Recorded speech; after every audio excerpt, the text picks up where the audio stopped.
All right, guys, let's talk a little bit about historically how extreme close quarter shooting was conducted. When I was trained as a young cop, and I'm sure Larry will remember this too, most of the time this training was conducted in live fire on ranges, on something like this. A lot of times we would see solutions where a person would draw the gun and rock their hips in an effort to get around up into the A zone, okay? Typically where the good stuff is at that stops people pretty quickly physiologically. Looking at this problem beyond a live fire range training modality, what I found over a lot of experimentation was that we needed to start with a base, for lack of a better term, that drove the hardware. Now, to get out of the wrist tie, basically what we're gonna do is we're gonna go straight up. And if you notice, a way of thinking about this is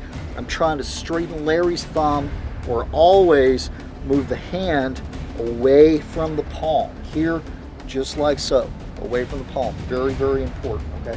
Straight up, notice Larry's thumb is open, just like so. And Larry got a duck under on me. He worked his way around. That ends that segment. We'll start again.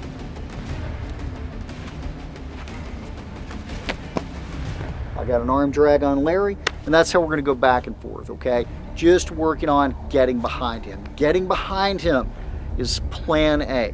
If we can't get behind him to facilitate an escape, we're gonna go for plan B. Plan B is to execute what we call a tie-up. Tie-ups are plan B.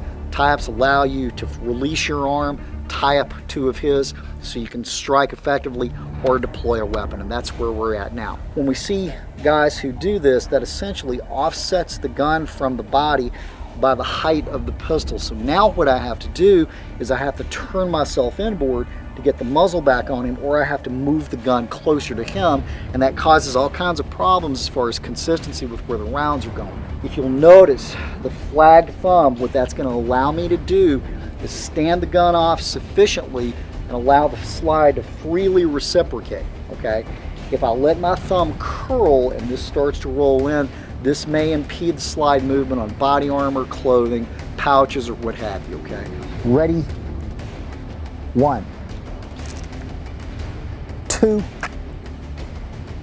check your support hand, check your muzzle line, fire, holster.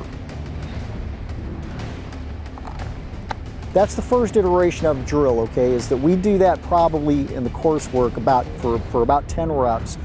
Once everybody's body parts are out of the way, the next iteration of the drill is basically to do the same thing and remove the reminders for him to check his support hand and check his muzzle line. Boom, it's finally here. Go to ProtectorNation.com to join the Protector Nation community.